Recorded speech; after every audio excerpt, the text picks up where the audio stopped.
Okay, let's move into the Olympics segment now. We're still counting down until we get the confirmation from IOC and the organizers of the Tokyo 2020 Games that, of course, the July 24th date may not happen.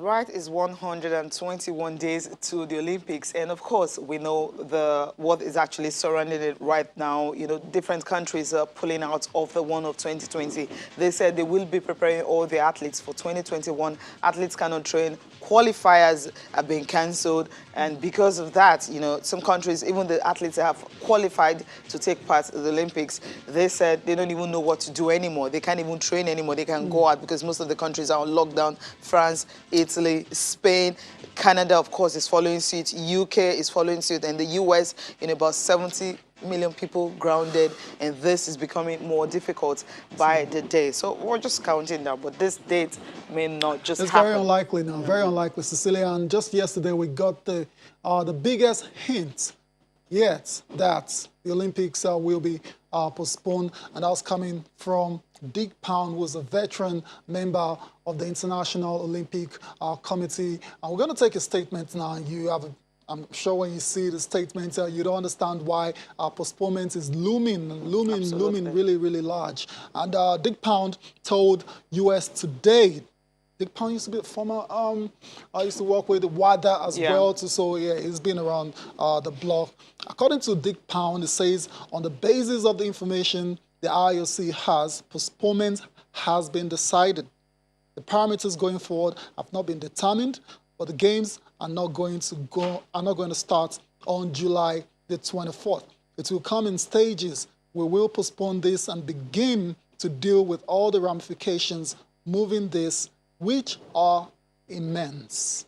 They're immense. I mean, you want to postpone an event like the Olympics, of course, the ramifications will be very immense. And that's why they've been so reluctant in postponing it, giving it as much time as possible for the virus to be contained, for the situation to be resolved. But it's not looking that way, and that's why they have started to think about perhaps moving into another date. Absolutely, because from what all indication, it's not looking good. And if you check, most sporting events are looking at June to start. And even the ones that were talking about April before are now saying, look, April is not sacrosanct anymore. I mean, they can't do it in April. So they're looking at June. If June is what most sporting calendar saying, so it simply means the Olympics is July 24th. I think that's why the IOC have been saying, look, they still have time.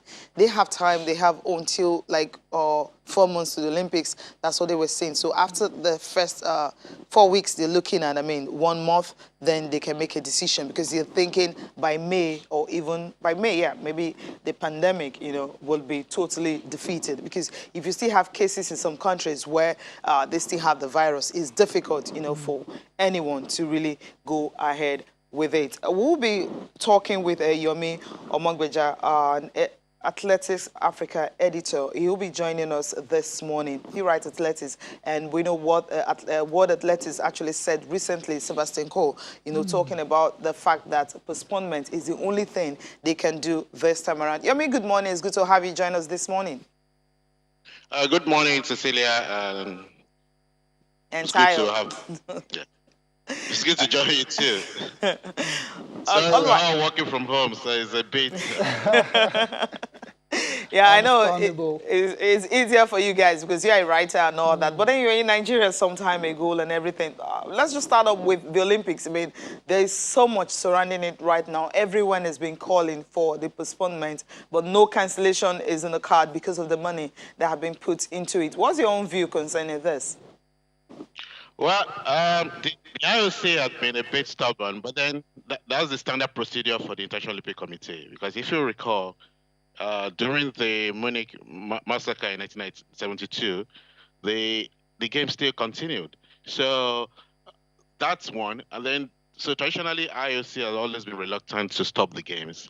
But also, I think the main thing, this particular one, is that the commercial agreement they signed with the host city, kind of anybody who cancels that is liable to damages in billions of dollars. And so it's a game of chicken between the IOC and the local organizing committee to see who blinks first and who cancels this. Because I think there's a particular clause in that agreement that doesn't really cover this kind of coronavirus that nobody was preparing for. So that's one. But then in the interest of the athletes, I think the fact that the countries had now pulling out might actually force the hand of the Japanese Olympic organizing committee to do the needful. Okay. All right, Yomi. One of the sports, one of the first sports actually to come out to tell the IOC to postpone the summer games is track and field. Lord Cole yesterday wrote a letter to the IOC saying it's not feasible to host the games in July. Are you surprised that track and field is taking is in the forefront of this postponement? No, not at all. If you recall, the track and field have been more proactive from the start. I think about 6 months ago, they actually started working on postponing the World Athletics, World Indoor Championship that we should have aired this month in China. And also the World Half Marathon Championship in Poland should have been this month as well, had been cancelled as well. So they actually had worked on the fact of postponing the event to 2021 in the first instance. And if you look at how track and field works, you might see the athletes running 100 meters in under 10 seconds. But the training that goes into that is like 3 to 6 months preparation. So if you see the athletes have been home for a couple of weeks now, and the Olympics is going to be in 3 months. So it's not only for them to show up at the Olympics, it's how prepared are they for the Olympics. They're not training, they're not in full position, because most athletes actually gear their training to peak at a particular time. So if they're not training towards that, it's as well as just showing up at the Olympics as spectators. So for track and field, it's going to be very difficult for the athletes, especially the top athletes, to show up in the Olympics in the first place. So that's one. And also, you look at the fact that the athletes and the countries that are going to the Olympic are also going with their families, whereas we have all this social distancing now. So maybe the coach of the athletes or the manager is in a different country and they're not even communicating. So it's been a very painful time for athletes to train, to prepare. So there was no way the Olympics can hold in 3-4 months. All right. Yomi, so I want to ask how the impact of this uncertainty, how has it affected you personally, as a writer of track and field? Well, we have to be creative now in other sense. I mean, there's a lot of things we can do now because the athletes are home, so they have more time on their hands to actually talk to the journalists. But in terms of all the plans for this year, it's been a mess up. For instance, I normally plan the athletic calendar for the team about 7-8 months earlier. So we do all the bookings so that we can take advantage of the cheaper flights and all that. So you see, we have a lot of competition this year. And all these competitions have been cancelled one after the other. And then the rest of the ones, you're not sure they're going to hold at all. So in terms of cost, it's been a lot of waste for us. We've lost a lot of money in terms of accommodations and all the things we booked that we're now struggling to cancel and to get, rebooked. And we can't even rebook some of the things yet because we're not even sure of Yomi? Of the All right, kindly hold your thoughts there. We need to go on a break. When we come back, we'll continue our conversation.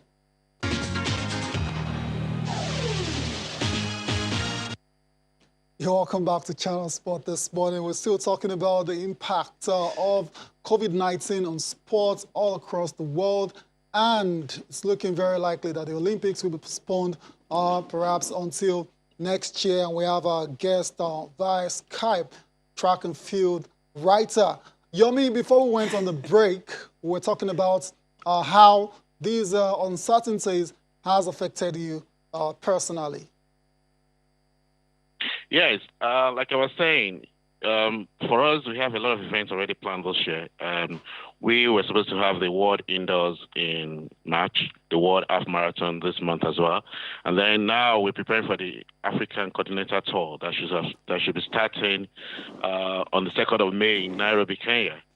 So all these events are so close now, and you're not sure if they're going to hold at all. You're not even sure if we're still going to be on lockdown by that time. So you now have to start looking at canceling some of your flights and can what calling the hotel to see if you can rebook or you cancel completely your bookings. So we've lost a lot of money in terms of that. And then you also have the fact that we are not able to plan what we're going to put on the website anymore because all the plans we have in terms of content generation is put on hold now. So we have to be creative, and the way to do now is to create new stuff that we're going to be working with and see if we can talk and interview some of these athletes now remotely, and see if we can get some of the stories in that way. Okay, Yomi, now let's talk about the athletes themselves. You talked about the fact that it takes them time to really train and prepare for different tournaments. Now, the Diamond Leagues is out. I mean, it's supposed to start in June, right? It's going to be difficult to have that one now. And these athletes, what should they be doing right now? All of them are, self-isolation. That's what is happening right now. Everyone stay at home. What should they be doing while they're staying at home and hoping and praying, for the COVID-19 pandemic to be over? Well, I think the first thing and foremost is to actually stay alive, stay at home, stay healthy, because at the end of this whole thing, we want to all emerge there ill and healthy. Right. So that's the first thing for the athletes. And also, most of them have families they have to think about. So sports in that scenario actually takes a background seat, right? So that's it. And if you understand the criticism from the athletes and the worries for the athletes, Dina Shasmi, the world 200 meters champion, they said the IOC idea of waiting for 4 weeks seems too long because now they want the decision now so that they can plan. So for the athletes, if you're not sure you're actually going to be competing at the Olympics, what's the point in training now? And if you're training to peak in July for the Olympics, and the Olympics has now been postponed to December, so your whole training pattern is all altered then. So you have to kind of restart. And don't forget also, next year is a loaded year already. There's World Athletics Championship in the USA next year. So how are we going to do Olympics and the World Championship in the same year? So that's a lot of concentration for the athletes. This uncertainty is not good for anyone. So that's why I think Canada and Australia has taken that move to force the IOC to make a decision now in the interest of the athletes. Now, you just mentioned that even next year is filled up, so it's going to be difficult for us to even have it next year. I mean, what are you insinuating? Cancellation or something? No, cancellation would not work because a lot of money has been put into this. Absolutely. And that would be there'll be a lot of litigation, and it's going to be very difficult for the IOC to take that decision. That's one. But they might move it to later in the year when it's actually cooler in Japan. So maybe like November or December this year. That's what I'm also thinking that they might do. Other alternative would be to put it into early 2022. So, but then if they decide to have it in 2021, then they probably will bring it forward to maybe the early summer, and that will also clash with a lot of events in other sports like the Europe. I think European Championship, yes, especially football and other events. They're having their championship at that time. Even the rugby World Championship is also around that time. So it's quite difficult for the.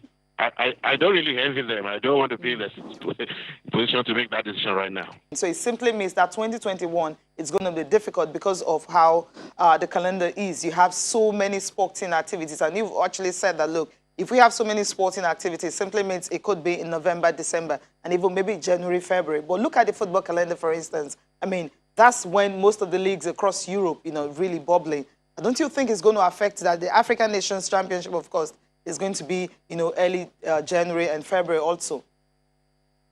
Yes, that's what I'm saying. And don't forget that it's the same athletes that are going to compete in all these events. Yes. And also on the African soil, we actually also have the African Championship that was scheduled for July this year in Algiers. So if that one is also moved to next year, then you have that one to add to the list. You have the football events in Africa also to add to the list. Then you have to worry about the World Championship, the Olympics, There's so many competitions, so many things to think about for the athletes. But then I don't envy the organizers because this is a game that has a budget of over $10 billion, over 10 billion pounds. So to counter that, there are many people, stakeholders, organizations that you have to take consideration. And the key thing for Japan has been, this is unprecedented. Only in wartime and they have to reschedule Olympic Games. Absolutely. But then you can say what we are doing now, coronavirus, we're at war with it. So this is wartime. We're battling to stay alive, to get rid of this virus. So in a way, I think they're coming to, like your guest said, they're coming to realization now that, okay, we can do this without losing faith. I mean, this is an act of God. It's beyond our powers. It's not that we're incompetent. This just have to make a decision for the good of the whole world. Absolutely. I wouldn't want to be in the shoes of IOC and also Tokyo 2020 organizers right now, because it's looking so clumsy, and it's going to be difficult for them to make that decision. Thank you so much, Yomi Omojegba, Athletics Africa editor. It's very good to have you this morning, and hopefully get to have you more again when we have the actual date and the time for the Olympics. Thank you. Thank you. It's my pleasure. Yeah. Well, it's a difficult one. sorry. Everyone is talking about postponement, but then where do you fix it? It's a tough situation to be in, Cecilia. Like I said, I don't want to be in their shoes as well. IOC, the organizers, and that's why they've given themselves as much time as possible.